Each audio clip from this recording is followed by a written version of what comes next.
প্রচুর সম্মান এবং প্রচুর ভালো আর কি বিহেভ পাচ্ছি।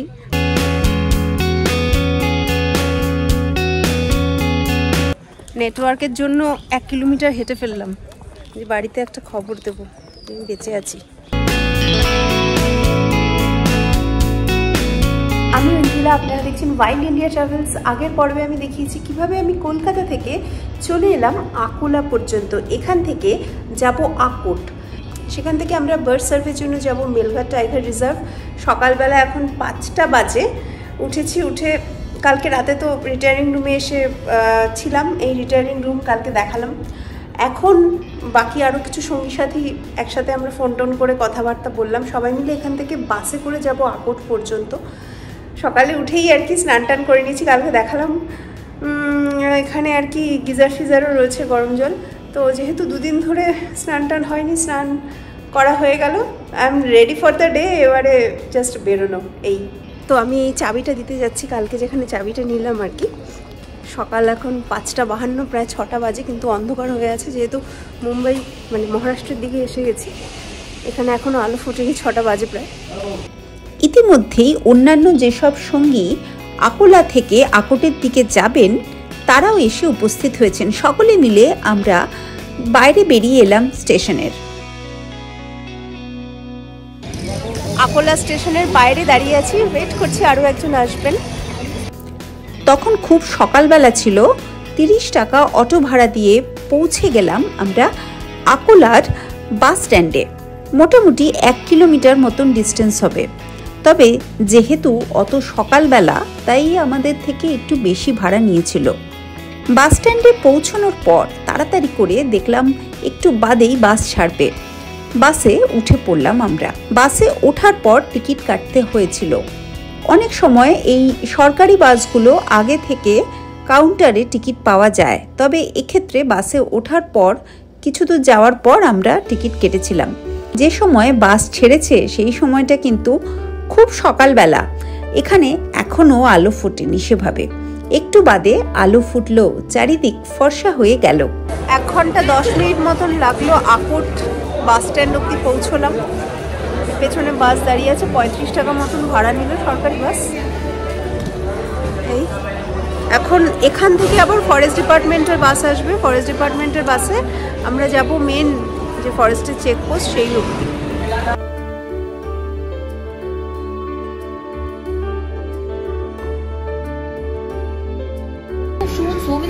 इसका नाम फिर से मिसर। अच्छा, ओके, मिसर। এটা আমার প্রথম লাইফার ব্রেকফাस्ट नहीं, मतलब कुछ भी अभी पाव आना बाकी है। अच्छा, ओके। तो ये आपका लाइफर ब्रेकफास्ट। हाँ, बड़ा पाव हो गया। पाव भाजी, पाव देना पाव नहीं आ सकता। मिसर এটা মনে হচ্ছে इसके साथ में ये लगा के राजमा टाइप। अरे अच्छा, की पता है ना तुझे? Fish curry. हाँ, No sir, you are vegetarian or non-vegetarian? Non-veg. हाँ, नहीं, ये है तो मतलब किडनी बीन है ना, ये किडनी बीन जो होता है वो सब। ये वाला बीन्स नहीं यूज करते। अच्छा, ओके। बिस्लरी आलू का सादी भिंडी आलू। अच्छा, इसके साथ ये पाव रोटी और এটা मिसर। अच्छा, This is very thick ना? हाँ, now you click the photo. This is the actual combination. Actual combination. And this is salad, green salad. अच्छा, नाही सुट्टी काढली आहे पण म्हणजे ऑफिसला नाही।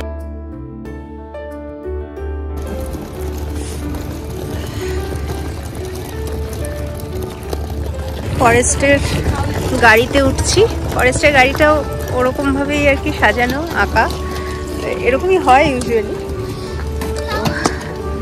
বাসে উঠবো, বাসে উঠছি ফরেস্টের গাড়িতে।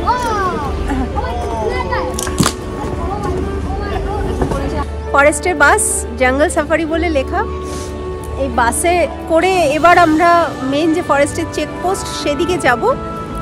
তার আগে আর কি এখনো আধ ঘন্টা মতন সময় আছে, আরও কেউ আসবেন, বাস ভর্তি হবে, তারপরে একসাথে আর কি আমরা যাওয়া শুরু করব। বাসটা খুব সুন্দর আর কি আঁকা, এই জন্য দেখাচ্ছি ছবিতে। ফরেস্টের জিপ এসছে একটা, এই জিপে করে এবার আমরা যাব, কারণ সবাই এসে পৌঁছয়নি এখনো। এই বাসটা ভর্তি হতে টাইম লাগবে, আমরা যেহেতু অনেকক্ষণ এসে গেছি সেই জন্য আমাদের জন্য আবার একটা আলাদা করে একটা জিপ এসছে। তো এই জিপে করে আমরা আর কি এবার যাব। আমরা স্টার্ট করব এখন। কটা বাজে? 9:08। এখান থেকে বলছে 15 মিনিট মতন লাগবে আকোট বাস স্টপ থেকে।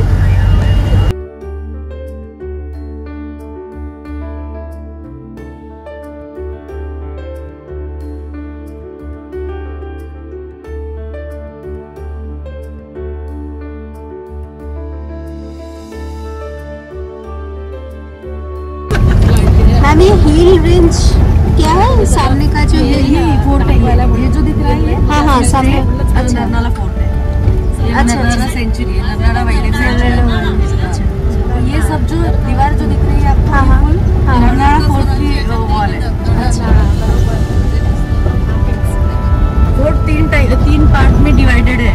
अच्छा तो मेन पार्ट जो है नरनाला फोर्ट वो बीच में है, सेंटर में right hand side in the sense पूर्व में ईस्ट में लोहगढ़ है और वेस्ट में तेलियागढ़ है और बीच में नरनाला फोर्ट है।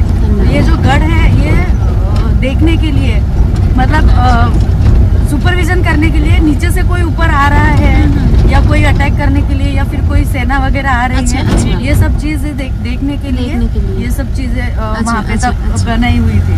अच्छा तो यहाँ पे टूरिस्ट आते हैं अभी? हाँ हर रोज मतलब वीकेंड में ज़्यादा रश रहती है, वेकेशन में रश रहती है, लेकिन हमारा ये सफारी रूट है। मतलब मेलघाट नरनाला फोर्ट और नरनाला सेंचुरी ये दोनों चीज़ें साथ में देखने के लिए लोग आते हैं। अच्छा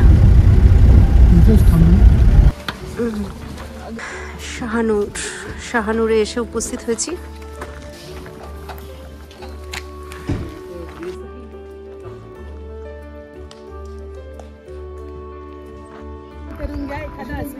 সেলফি পয়েন্ট। মেলঘাট টাইগার রিজার্ভের গেট দিয়ে ঢুকছি। মেলঘাট বিখ্যাত ফরেস্ট আউটলেটের জন্য। যার গাড়িতে এলাম সেই ফরেস্ট অফিসিয়ালস, সেই ভদ্রমহিলার সাথে কথা বলছিলাম। উনি বললেন যে ফরেস্ট আউটলেট তো হয়েই যাবে, দেখা যাক। ফরেস্ট আউটলেট আমি আগে কখনো দেখিনি, তাহলে এটা আমার লাইফার হবে যদি আমি দেখতে পাই। আর সেটা ছাড়া মেলঘাটের জঙ্গল ইটসেলফ ভেরি বিউটিফুল। শুনেছি আমি, ফার্স্ট টাইম আমি এলাম মেলঘাটে, যদিও মহারাষ্ট্রে আমি অনেকবার এসেছি। মহারাষ্ট্রের ব্লগ খুব বেশি আমার নেই, কারণ ব্লগ রয়েছে। আমি আরেকটা জিনিস মেনশন করতে চাই যে যারা বাংলায় আমার ভিডিও ফলো করেন না বা করতে পারছেন না তাদেরকে বলবো আমার ব্লগটা পড়তে wildindiatravels.com। সেখানে প্রচুর ইনফরমেশন আছে। আগে যে সময় ব্লগিং করতাম না কিন্তু লেখালেখি করতাম, সেই সময়কার বেশ কিছু এরকম ট্রিপ মেনলি মহারাষ্ট্রের ওপর বেশ কিছু রয়েছে। নাসিক রয়েছে, নাসিকের মতনই কিছু কিছু জায়গায় ট্রেলগুলো দেখে মনে হচ্ছে। তো সেই জিনিসগুলো যদি দেখতে চান বা পড়তে চান ইন্টেন্সলি আর কি, ওই ব্লগটা ফলোই করতে পারেন ইচ্ছে মতন। কারণ ওখানে একদম পিন পয়েন্ট আমি যা যা করেছিলাম, যেখানে যেখানে গেছি, একেবারে যেভাবে আমি ভিডিওগুলো বানাই ঠিক সেরকম মেটিকিউলাসলি আর কি সেই জিনিসটা বানিয়েছিলাম। তো এখন সম্ভবত আমরা একটা জায়গায় যাচ্ছি, এখানে আর কি কিছু রিফ্রেশমেন্টের পর দেন আমরা আবার ফার্দার ডিস্ট্রিবিউটেড হব অন্যান্য জায়গায়।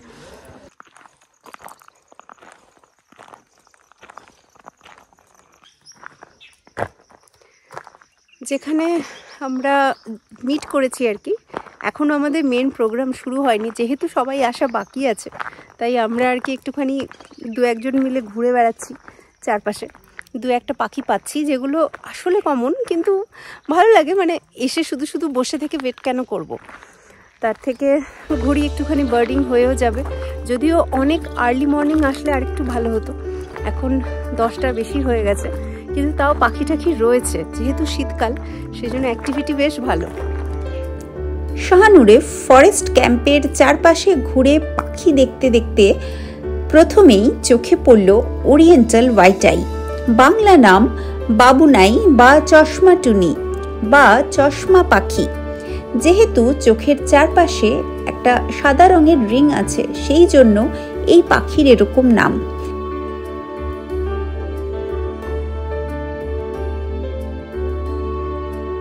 ভীষণ ছোট্ট মিষ্টি এই পাখিকে ফুলে ঘুরে ঘুরে মধু খেতে দেখলাম। এরপর চোখে পড়ল মোহনচূড়া বা কমন হুপ পাখি। মাটিতে ঘুরে ঘুরে সেও পোকা খেতে ব্যস্ত ছিল।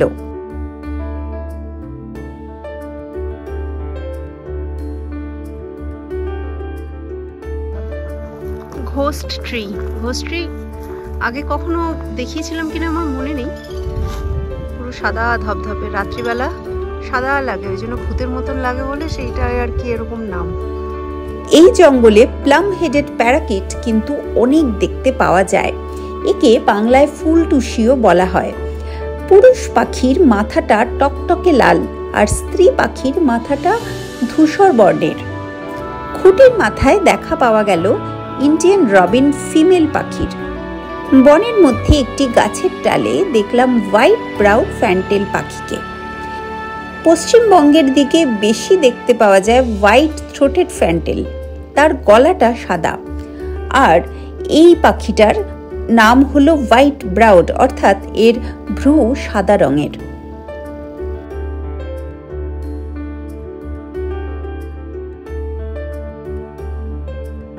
এখন অনুষ্ঠান শুরু হবার ডাক পড়ে গেছে, অতএব আর বাইরে ঘোরাঘুরি করা যাবে না। যে কোনো ফরেস্টে যখনই পাখি বা প্রজাপতি ইত্যাদির সার্ভে চলে, সেই সময় প্রচুর নিয়ম কানুন আমাদের ফলো করতে হয়।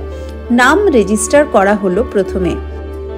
যা যা ডকুমেন্টস সই-সাবুত করার সেটা করলাম। তারপরে আর কি কিছু গিফটস, প্রত্যেকটা সার্ভেতে এরকম থাকে। একটা টি শার্ট আর একটা বই, সেলিম আলীর the book of Indian birds, আমি দেখাচ্ছি এগুলো সবকটা, আর একটা ক্যাপ, এগুলো পেয়েছি।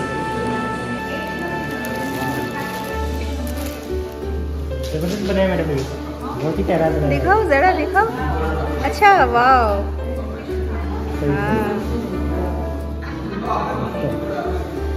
টি শার্টটা পরে দেখতে হবে।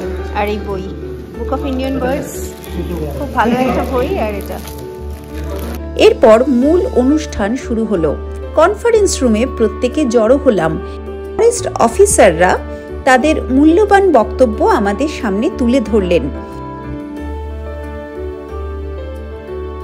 बर्ड सर्वे के माध्यम से माँ प्रकृति ने हमें सबको चुना है और इसके लिए जो मौका दिया है उसके लिए मैं ईश्वर और प्रकृति माँ का धन्यवाद करना चाहती हूँ और कार्यक्रम को आगे बढ़ाना चाहती हूँ। तो कार्यक्रम की प्रास्ताविक के लिए मैं हमारे DCM sir Shri Jayakumar sir को निमंत्रित करती हूँ। মূলত মেলঘাট টাইগার রিজার্ভে কত রকমের পাখি আছে, পশু আছে, কি কি নদী এই অরণ্যের মধ্যে দিয়ে বয়ে গেছে ইত্যাদি অনেক কিছু বিষয়ে আমরা জানতে পারলাম। সেই অনুষ্ঠান শেষে এরপর আমাদের ক্যাম্প ডিস্ট্রিবিউশন চলল। আচ্ছা, ওকে, থ্যাংক ইউ।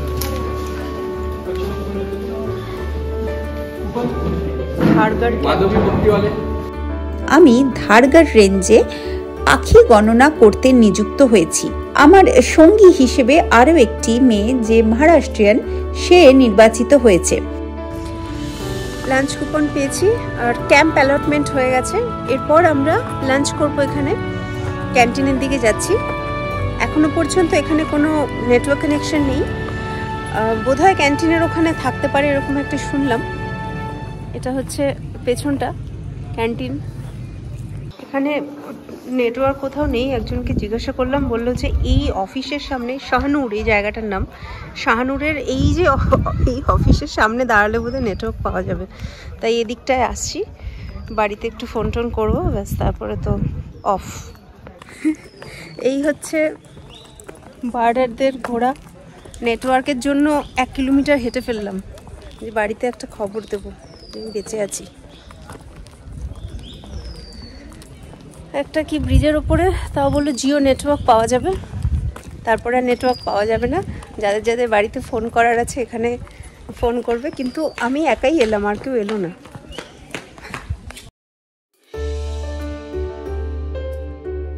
ক্যান্টিনের দিকে চললাম। এখানে খাওয়া দাওয়ার বুফে বন্দোবস্ত। সার্ভের টাইমিং অলরেডি শুরু হয়ে গেছে। এই খাবার দাবার কিন্তু আমাদের আলাদা করে টাকা দিয়ে কিনতে হয়নি। প্রথম দিনের অনুষ্ঠানের মধ্যেই এই খাবার দাবারও ইনক্লুড করা আছে। নর্মাল যে ফরেস্টের সাফারি হয় সেই সাফারির গাড়িগুলি দাঁড়িয়ে আছে শাহনুরের গেটের সামনে। সাধারণ ট্যুরিস্ট যারা মেলঘাট টাইগার রিজার্ভে ঘুরতে চাইছেন তারা অবশ্যই ম্যাজিক্যাল মেলঘাট নামে এই ওয়েবসাইট থেকে আপনাদের সাফারি বুক করতে পারবেন।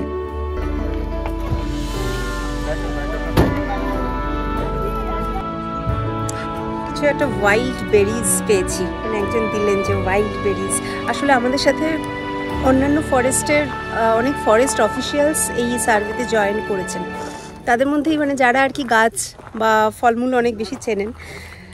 তো এটা খাচ্ছি। বাবা ঠিক টকেটা তো কুল, পুরো মুখটাই তো, কিন্তু আমি খাবো এটা, বুনো কুল টাইপের।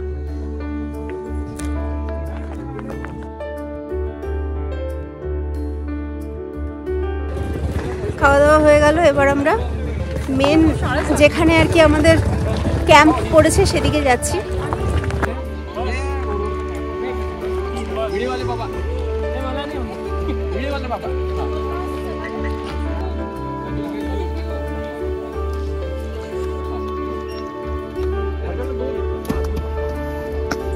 বসে গেছি গাড়িতে, বাইরে থেকে এসেছি, একা মহিলা তো প্রচুর সম্মান এবং প্রচুর ভালো আর কি বিহেভ পাচ্ছি, আলাদা করে স্পেশাল কেয়ার, বিকজ আমি মহারাষ্ট্রিয়ান ল্যাঙ্গুয়েজও কিছু জানি না,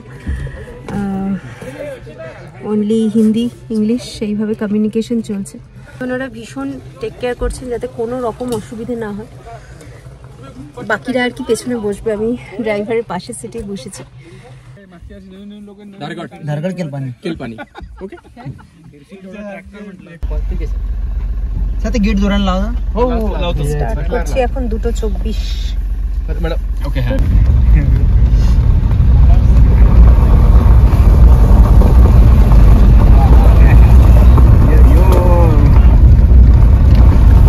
সকালে এই রাস্তা দিয়েই আমরা হেঁটে গেছিলাম কিছু দূর, পাখি দেখেছি অনেক। এখন আবার ক্যাম্পে যাওয়ার যে রাস্তা সেই রাস্তা এটাই। প্রসঙ্গত জানাই, আমাকে নাম রেজিস্টার করতে 2000 টাকা মতন দিতে হয়েছে। সার্ভেগুলোর যখন নোটিশ বেরোয় তখন কোনোভাবে সেটা জানতে পেরে সেখানে অ্যাপ্লাই করতে হয়। যদি আপনার অ্যাপ্লিকেশন তাদের কাছে গ্রহণযোগ্য মনে হয় তবে তারা আপনাকে ইমেলে ইনভাইট করবে। সেই ইনভিটেশন অ্যাকসেপ্ট করার পর আপনাকে তাদের যে ফিজ আছে সেটা জমা করতে হবে। পরের পর্বগুলিতে আমরা দেখব কিভাবে আমরা বার্ড সার্ভে করলাম। এই ভিডিওটা ভালো লাগলো কিনা আমাকে কিন্তু অবশ্যই জানাবেন। যদি ভালো লাগে লাইক করবেন আর আপনার প্রকৃতিপ্রেমী বন্ধুর সাথে শেয়ার করবেন ভিডিওটি। ওয়াইল্ড ইন্ডিয়া ট্রাভেলসকে ফলো করুন ফেসবুকে, ইনস্টাগ্রামে।